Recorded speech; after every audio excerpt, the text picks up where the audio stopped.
Hello everyone, my name is Fabrizio And my name is Ian. and we are Project Lisboeta. In this video today we will talk about the difference between the process of buying a property in Portugal versus buying a property in the UK.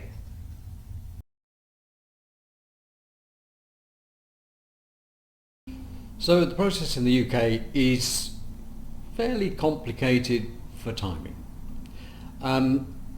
Let's go from the very beginning. Obviously, you put an offer in, you speak with the seller, you agree a price, and you start to move forward with that price.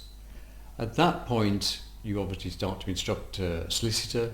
You will probably talk to a bank if you're being involved in a mortgage. But there is one critical thing, which is the fact that most of this is realistically a verbal agreement at this point. You've agreed to buy it at a price, they've agreed to sell it at a price. You will not have a lot of information up front. So obviously many of the things that you're familiar with, like the searches to make sure the documentation's right, to make sure the house was built and was allowed to be built, all those kind of things, you will have to get it up front, and your solicitor will have to get those details up front before you really can commit to anything.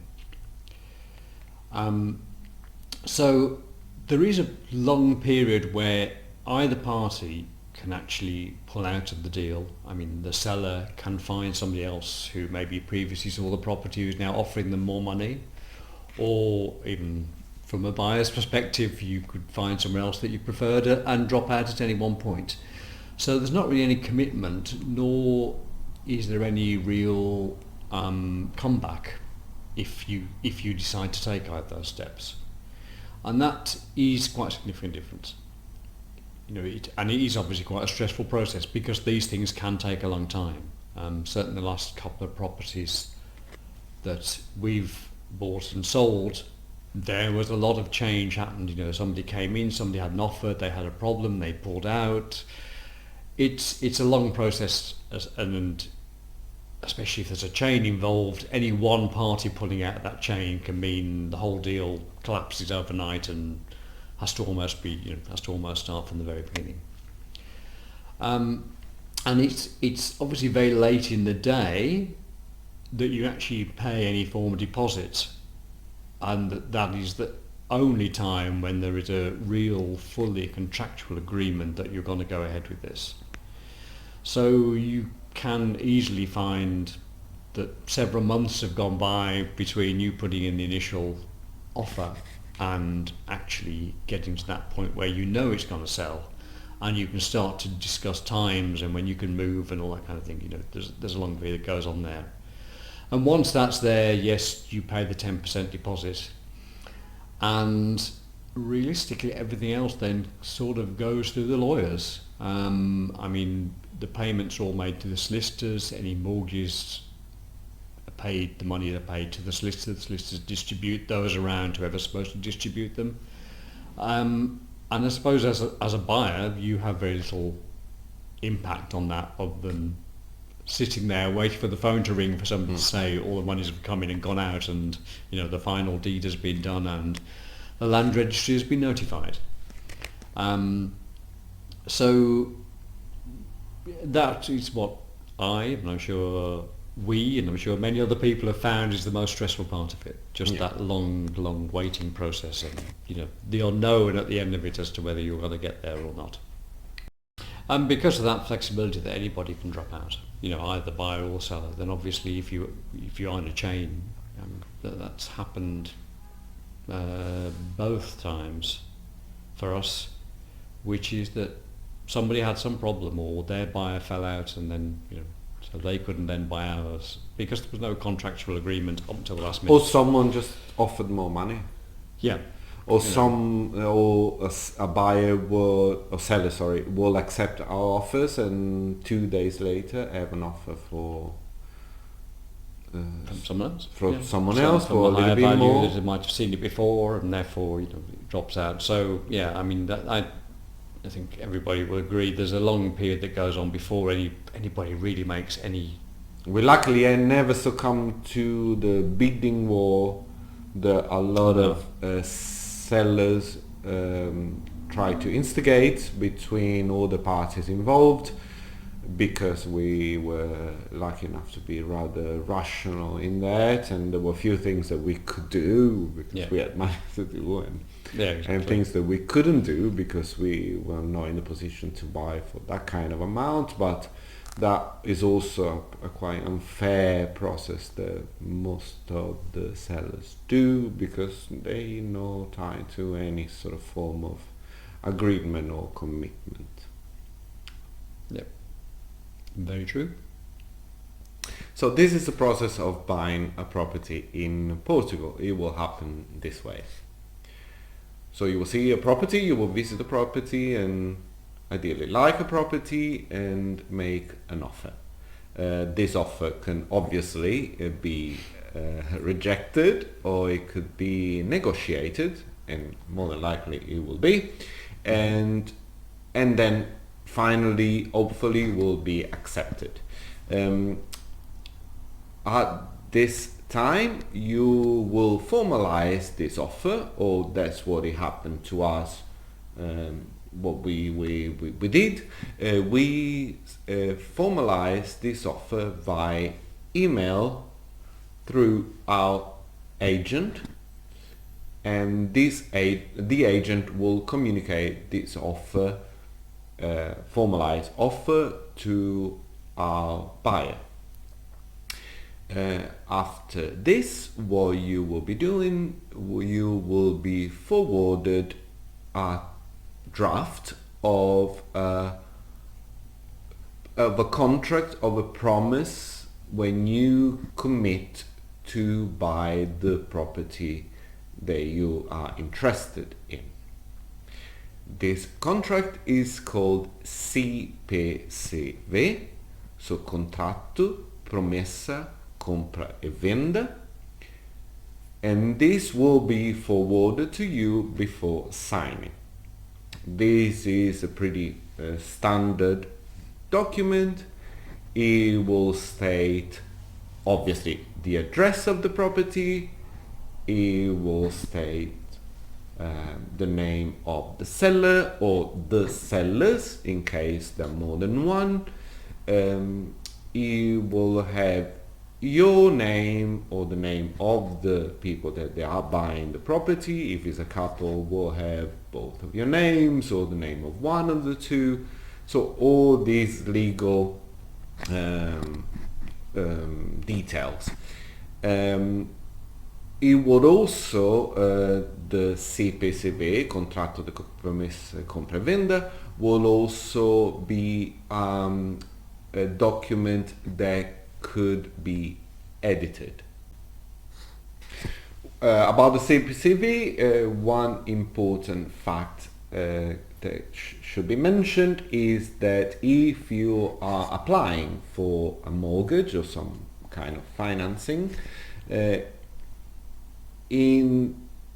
if this mortgage get refused or not accepted, you are entitled to pull out of a contract, and you will not be required to pay the deposit. So you will not be losing your deposit, because that is something that is out of your control, of your free choice. So this will not, the 10% promissory contract exchange of money will be refunded if this mortgage will not come through. Yeah, I think that's true of anything else as well, isn't it? You can technically, I mean, most people don't do it, but just in the same way as the mortgage, you can put something into the CPCV anyway to say, I'm worried about this. I mean, maybe there's some discrepancy on the paperwork. You know, you could always put it in there saying, let's get this validated, and that will give us the right to pull out. But that's the important bit, isn't it? Yes. On that negotiable contract that you sign, any concerns you've got to have, anything like a mortgage where you might have to drop out because of some problem, it just has to be in there to say, this is what's going to happen. And it then gives you the full right to say, we both walk away from this and none of us have paid anything. Yes. I think as well, the other one with the Portuguese one is that a lot of the information, I such as searches and all those kind of things, details of the property, whether everything's there. Generally, the estate agents will have pushed the seller to make sure they already have found most of that information for you. So if you're talking to a solicitor, they almost have that information now. Yes. It's not a case of waiting for all the things. Yes. It's not a case of you making that agreement. There's documentation as to the size of the property, the Yes. equivalent of the UK land Yes. registry. You get all that sort of information straight away. Yes. For example, I sell properties in Portugal, and one of the first things before even listing the property, we will require something that are good to remember. Caderneta predial, which is the land registry, is a document from the Câmara Municipal, which is the government, which it will state the size of a property, the owner of the property, the square meterage, and all those details. Yeah. So we, as an agent, we will not list the property if we don't have the caderneta predial, which is this document from the land registry, and another thing that is a certificato energetico, which it will say the efficiency or Energy efficiency. energy efficiency Which of the similar to property. the same one that the UK. So you those get straight away. documents, if you deal with a serious agency and a serious agent, and will be already in place at the time of the listing of the property. At the time of signing the CPCV, you will be paying 10% of the value of the property. This money will be transferred either by bank transfer or will be paid by check at the notary office. This you will arrange with your agent or with the seller, I suppose. At that time, it will be of an incredible peace of mind is that the deal is basically sealed. Yes. So yourself, as a buyer, commits to buy the property, and the seller, as a seller, commits to sell the property to yourself. At this moment, that 10% that works as a advance payment or a deposit for this property that you committing to buy will be no longer refundable for both parties. What it will happen is that if you happen to pull out from the sale, this deposit will be kept by the seller. On the other hand, if the seller will no longer be interested in selling the property to yourself, which I believe it happens not very often, but it could, the seller is forced by law to pay you back this 10% deposit twice. So it will be paying you back 10% plus, once again, that 10% in your account because he broke the terms of this promissory contract. Very important as a reminder, which is not a small detail, by the time that you will make an offer or for this offer to be considered, but mostly at the time of the CPCV, which is this promissory contract, you will need to be in possession of a NIF, which is Número de Identificação Fiscal, which is the equivalent of the national insurance number in the UK, and you will also need to have an account opened in a Portuguese bank. So you will need a Portuguese bank account. Also, what this CPCV contract will state is the timing of the deal. For example, in our case, we negotiated our price, but our seller was organizing his or their move, was a family, and they were moving to the north of the country, close to Coimbra, from Lisbon to Coimbra. They were a family of three, so they needed time to organize the move. So between the signing of the CPCV to the actual deed, which is called escritura, which is translation of writing, I suppose, or the signing of the final contract, we agreed that the seller will have a 2-month window between this contract and the final deed. Nevertheless, this time could be anything between a week and 3 or months or whatever it is that you agreed with. This will be in your CPCV, and also this is one thing that could be negotiated and edited on this initial draft that will be forwarded to you. So between the two contracts, there will be a time that could be arranged in agreement between yourself as a buyer and the seller as a seller. So once there, finally, the time will pass, either a week or 2 months, like in our case. You will be going for an escritura, or a signing of the final deed, in a notary office. More than likely will be the same one. Could be a different one, but I think more than likely will be the same one.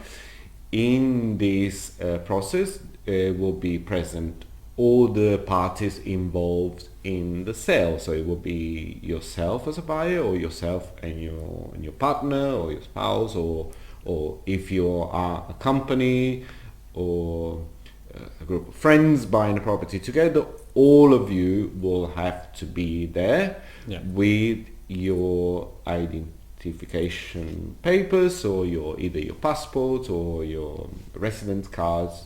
It depends where you come from, what's your nationality, and also the sellers will be there to sign the contract, and they will be there with the same requirement. They will be there with their papers, and you will be signing the final deed. At the time that you will be signing the final deed, you will be obviously sign the contract, exchange and pay the remaining amount via bank transfer or via check. And yes, that's about it. You will and the taxes. And the taxes. You will be yes. The taxes will be stamp duty, the equivalent of the council tax, and I think what's that? I think it's 3. Anyway, can't remember. Anyway, this figure will be given to you at the time of your offer. Yeah. So once that you make your offer about the property, also your agent will be able to calculate all those taxes. Now, we won't give you any numbers now. We don't know what will change between the time that you hopefully find and buy your properties, but is a percentage that will be have to be accounted on top of the price that you will be negotiated with, and you will be paying this amount on that day of the escritura. And basically that's about it. You will be signing the paper, the owner will give you the keys. What happened in that case, we also got a couple of bottles of wine from our agent, which is great. And yes, the house is yours. And I guess that will be the first day of as a homeowner in Portugal. Yep. Which is great. Which is good. You got there. So I think I can say that that's about it from us today. As I say, any question, leave us a comment. Do subscribe to our channel. Put a like to this video if you liked it. And as remember, we are Project Lisboeta, we property buyers, property experts for the area of Lisbon in Portugal. So if you think about moving to Portugal and if you want us to look for your dream home, well, get in touch via our website or via all our social media platforms. This is Fabrizio. This is Ian. And we are Project Lisboeta, so Bye. bye, peace!